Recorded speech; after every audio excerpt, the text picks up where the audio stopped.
If you're going to hire someone, treat them like you would have been treated if you were at their position. If you're going to put out a product, make sure it's something that if you saw it on the shelf, you would want to buy it. Never forget that even though you're sitting at the top, that you were once at the bottom. What's up, everybody? This is Fred Richani. We have right here via Zoom a very special guest. He is the co-founder of Paragon Talent Group with Dean Mojo Mutadi. We're talking to the talented Steve Kaye, who's planning some big things, especially during WrestleMania week. Steve, thank you so much for your time. How's everything going? Everything's going great, but talented Steve Kaye. I don't know about that one. Listen, my friend, you've had quite the resume. Hard Rock, WWE, now the manager, the agent to some of the biggest stars in pro wrestling, and you guys, of course, are promoting the second annual Slamfest at the Palms during WrestleMania weekend, April 15th to the 18th. We'll get to all that in just a second, but for anybody that maybe isn't familiar with your work, can you catch us up a little bit, how you kind of got involved in the world of business and how it led you to the world of sports and entertainment? Absolutely. So I had, besides being the biggest wrestling fan growing up, I had no aspirations to be in the wrestling space. Never wanted to be a wrestler. Knew I didn't look the part. Didn't feel like something I needed to be doing. Didn't really have the aspirations to go work for one of the organizations. But I really loved entertainment and I really loved music. So most of my college time was spent honing in on figuring out what in the music space I wanted to be in. And I figured it out right as I was graduating college. And I started my career at the Hard Rock in Las Vegas, the hotel that's now Virgin Hotel. But back then I started as like a projects manager and all of that. But I worked my way up to becoming the programming director for music there. So that was booking artists from Machine Gun Kelly to Kevin Hart to Flo Rida to DJs like Flux Pavilion and artist Rehab and Boys Noise, Audion, Madeon, all these amazing EDM artists, rock artists, Blink 182, Travis Barker, All American Rejects, like so many incredible bands from like my youth, the modern era, people that were just coming up, that were going to become something. I really got to see a good mix of everything. But one thing about Vegas is a lot of wrestlers like coming to Vegas. So a lot of the wrestlers started popping into town, coming and staying at the Hard Rock. The first one being Chris Jericho, who introduced me to Lord knows how many people as the guy who could really take care of them in Las Vegas. And eventually, a gentleman by the name of Dean Mutadi came in, or I guess Mojo Rawley at the time. He came in with the Gronkowskis. They were there for a big celebration after Rob won, I believe, his second Super Bowl, but it was also one of his brother's bachelor parties. So I got sucked into the tornado of the Gronkowskis and Mojo and all this. They became some of my closest friends. Um, but after 5 years in Vegas, I felt like I needed to find my way off of the party circuit, and I took the off ramp, went back to school, got my master's over at Cornell, started working for a company called Church and Dwight, doing what I thought was a big boy job and trying to sit at a desk all day, and it just wasn't for me. And then I randomly got a call from WWE to go work in talent relations, and I was like, this feels more like me. Did it.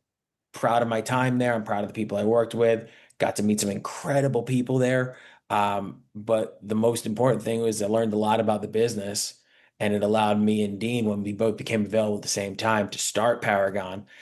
And what we thought was going to be just a small boutique little marketing agency that helped talent find sponsorships, partnerships, things like that, became this full-fledged event company, agency, talent representation firm, marketing firm. All these things rolled into one, and I didn't see it coming. And but sometimes it's better to just, not look too far into the future and just like take one step at a time and figure out what the next step is. And eventually it leads to pretty big things.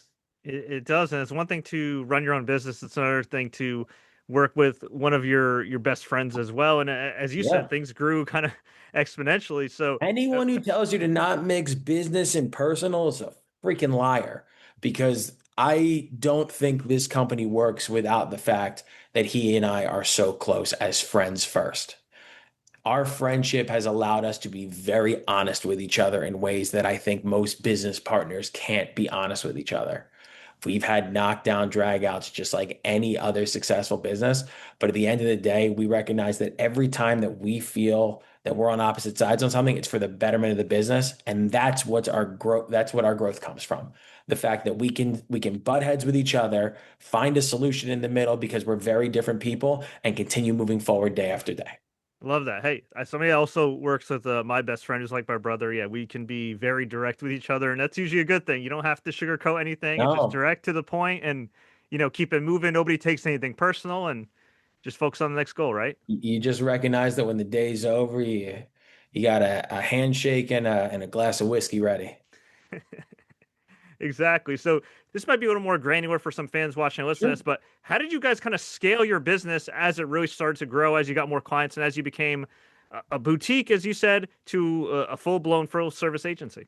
So I think our scaling was um, like run, sprint, walk very much, where we came in and said, we're going to dedicate everything to this immediately. We worked really, really hard at the beginning. We grabbed as many people as possible, made as many connections as possible, and then we sat down and stopped and went, all right, what is the lay of the land now? What do we have here? What are our core competencies that we can run with? Where are the relationships we need to build to help XYZ talent achieve these dreams? Because that might not be us to can do that, but we know the people that can help them with that. What do we need to get better at? What are we already experts in? And that was how we mapped it out. Scaling in terms of staffing, now that's been the harder part because this is a very unique industry, as you know.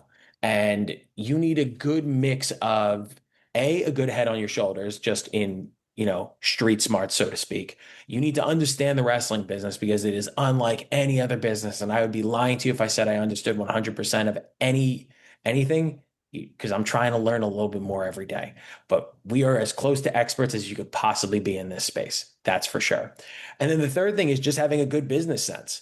And to find someone who's got street smarts, book smarts, and wrestling smarts is really freaking difficult. So we've been very lucky that we've found a few people, like shout out Chelsea, Lindsay, Tammy, so, some of the people that have worked really tightly with us, Mac being one of them, Megan.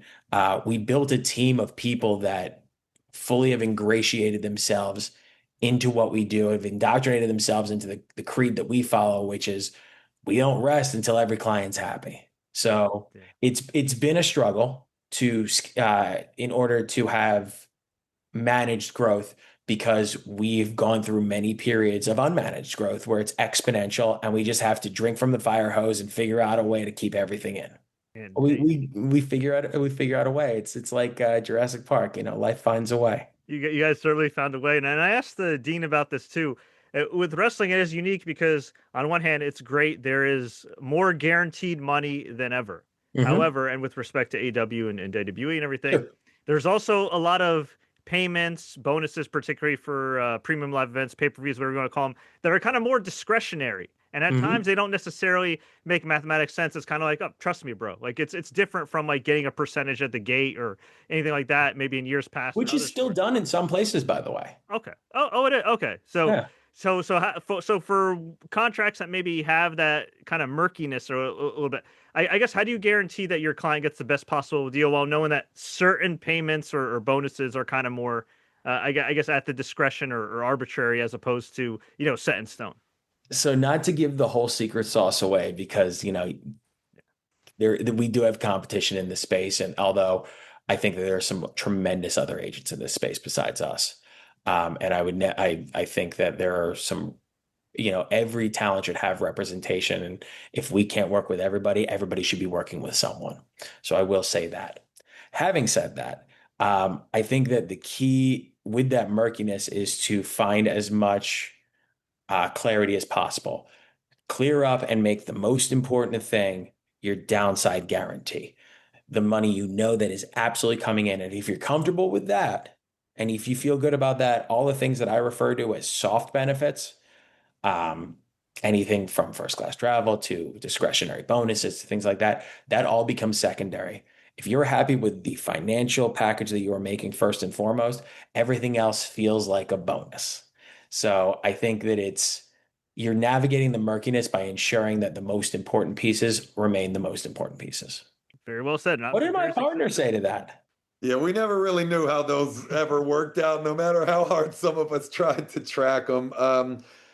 Yeah, in the representation game, you're always trying to look out for your talent, right? And make sure that they're getting a rate that is fair, that makes them happy, but also puts them in a position where, they can retire hopefully when they're done if they put in enough time, in the big leagues. You don't want to see these people that broke their backs for a company for 10, 20 years, literally, and then they're having to work indies for peanuts. And just to figure out how to pay their medical bills or find a way to live. I mean, that was the initial goal for the company, was to prevent all that crap. So having been there and having sat in that seat that they're in, I think it puts us in a very unique place to negotiate these contracts and maybe get a little bit more creative with creating strategy for the talent's future. So yeah, the game is always changing and evolving. You got to keep a pulse on that. It can be a very lucrative place, but you can always also leave very unfulfilled, which is why making sure you got a team in your corner, someone to watch out for yourself, it's always really important. And the one benefit to what we do, and I'll give Dean all the credit in the world for this, is like there are very few, I would argue, probably nobody as successful in the third party marketing space in the wrestling game, finding brand partnerships for talent like Dean has. And that's money, especially for companies like AEW, TNA, people that are in New Japan, CMLL, all of the majors that aren't WWE, where you can kind of have this freedom to do other things. That's kind of the thing that helps keep people happy too. Like, yeah, you're making good money on this contract, but let's make sure that you've got some discretionary payments coming in, and ones that we can keep track of that have, actionable like results to them. Like, hey, you post this, you're going to make this, those kinds of things. Plus, we book well over 3,000 indies and signings a year, which keeps people busy as well. So it doesn't start and end with that main roster contract or, developmental contract or anything along those lines, because there's a lot more we can do for them and we want to do for them. Well, you're certainly doing quite a bit. I commend you for that. If I'm not mistaken, you guys also represent a little wrestler by the name of Mercedes Moné, aka Sasha Banks, right? Do I have my facts still straight there? We have done some marketing projects for Mercedes. She has a very large team for all of the things that she does, but we're very proud of some of the projects we worked on with her. None the least of which being her Crunchyroll anime collection that she did over last summer. That was a really cool capsule that resulted in her going over to Japan and having speaking at the World Anime Awards. She sat with Megan Thee Stallion at that, which was a really cool collab. And then we worked very tightly with Mercedes to create this incredible line that I think some pieces are still available on Crunchyroll's website if you want to go check it out. But really cool pieces that didn't feel like wrestling merch, didn't feel like anime merch, but just felt like really cool stuff you could see in streetwear and things you'd want to see someone walking around in a mall. That's great. And does somebody like that kind of inspire you guys who bet on themselves? She bet on herself. Obviously, it's worked out Absolutely. tremendously. Look, I think that any wrestler has bet on themselves in some way or another, because there are no guarantees in this space. Even those that come from a tremendous lineage of, success in the wrestling business, you still have to carve your own niche and be successful. Roman Reigns didn't get there by himself. Charlotte Flair did not get there by herself. The Rock did not get there by himself. Cody Rhodes did not get there by himself. Despite having an amazing name, it does not happen alone. So I think that every single wrestler at some point has taken a bet on themselves. Now, people like Mercedes, who made the decisions she did, took everything on her own, went to New Japan, went to AEW, and really built this whole career of truly being her own boss or CEO. I think really took it to another level. Another person who did as well, I would say, is Darby Allin. I think that Darby has really walked to the beat of his own drummer for a long time, and you can see that in some of the projects he undertakes, whether it's climbing Everest or building a skate park for charity in his hometown. I think that we pride ourselves with working with as many people as possible that have unique outside interests that we can help cultivate. Another thing you're doing is promoting the second annual Slam Fest at Slam Palms. Fest 2. Slam Fest 2, April 15th to the 18th. And man, there is no overselling this. You have multiple promotions under one banner. My personal favorite that I want to check out in Vegas, of course, CMLL running I believe, their first American show ever. So they have run in America with partners, but this is the first true CMLL show in America. CMLL is bringing their talent in. CMLL is running the show. CMLL is organizing everything. So this is Arena Mexico in the Pearl Theater. This is an unheard of thing because the way CMLL has always done business is finding partners to do two shows with. This is their show. So you're going to have Persephone, Mascara Dorada, Mystico, Hechicero, all these incredible names who are like lighting it up down in Mexico and in AEW as well. Can't take that away from them either. Coming in and showing their stuff, and it's going to be one of the top shows of the entire weekend. How hard was it to kind of get all these different promoters under one roof and kind of agree to different times and collaboration? I think it's a very different time in wrestling. I think that, and I don't want to use the term forbidden door because I think that belongs to someone else. But B, I think it's cliche at this point to say that any show that has or anything that has multiple promotions is a forbidden door. That really belongs to one thing.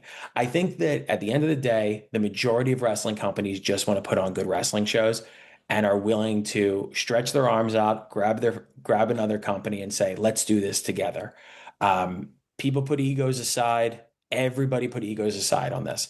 Everybody saw the grand vision, which was let's give fans something spectacular. Let's give fans something they have not seen before, and let's give fans something that they're going to want to come to year after year after year. And you guys are certainly doing that. I mean, Maple, you had the free pool party on the WrestleMania Free pool Sunday. party with some incredible names. Wait till you see who's going to be there between oh man, Ric Flair and the Hardys, and there will be so many different names that you haven't even heard about yet that will be there. We've got Soraya's live show, which is going to be awesome. If you've never heard Rule Breakers, it is an incredible podcast that she puts on.